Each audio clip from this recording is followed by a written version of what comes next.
네, 윤석열 대통령에 대한 탄핵 소추안 표결 과정에 대해서 중국 매체들도 큰 관심을 보였습니다. 네, 일부에서는 한중 관계 전망에 대한 기사를 쏟아내기도 했는데요. 베이징 연결합니다. 배삼진 특파원, 중국은 어떤 반응입니까?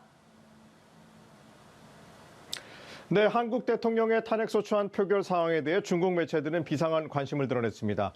신화통신과 CCTV, 환구15 등 관영 매체들뿐 아니라 민간 매체들도 거의 실시간으로 진행 사항을 속보로 타전했습니다. 신화사는 실시간으로 속보를 내며 탄핵 투표 상황을 전했고, 봉학망 등 일부 중화권 매체들도 우리 국회 상황을 실시간으로 중계했습니다. CCTV는 윤 대통령의 탄핵 소추안 표결이 의결 종족수 부족으로 무산된 직후 이를 곧바로 보도했습니다. 윤 대통령 탄핵할 표결에 참여한 의원이 의결 종족수인 200명에 미치지 못했고 우원식 국회의장이 탄핵안 폐기를 선언했다고 전했는데요. 이들은 투표가 진행되는 동안 국회 밖에서 수십만 명의 인파가 모여 윤 대통령 탄핵을 주장하고 있다는 내용도 소개했습니다. 환구15는 우원식 국회의장의 발언도 소개했습니다. 우 의장이 여당 의원들이 탄핵 투표에 참여하지 않은 것은 국민의 염원을 무시하는 것이며 역사의 평가가 두렵지 않냐고 말했다고 전했습니다. 자, 앞서 지난 3일에 윤석열 대통령이 비상계엄을 선언을 할 때 중국 온라인에서도 관심이 높았었는데 이번에도 큰 관심을 보이고 있는 겁니까? 네, 중국 최대 포털 바이두에서는 실시간 검색어 1위와 2위에 우리나라의 탄핵 관련 보도가 올라왔습니다. SNS인 웨이보에서도 검색어 상위권에 오르며 큰 관심을 보였습니다.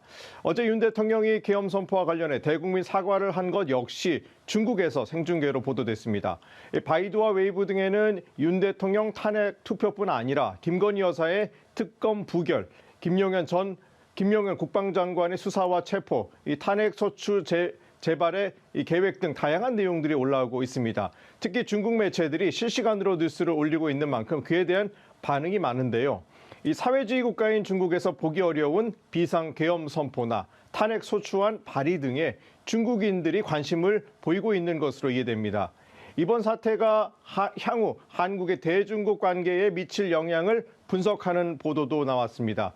홍콩 사우스차이나 모닝포스트는 이 한국의 리더십 변화 가능성이 중국에 미칠 수 있는 영향이라는 제목의 글을 올렸습니다.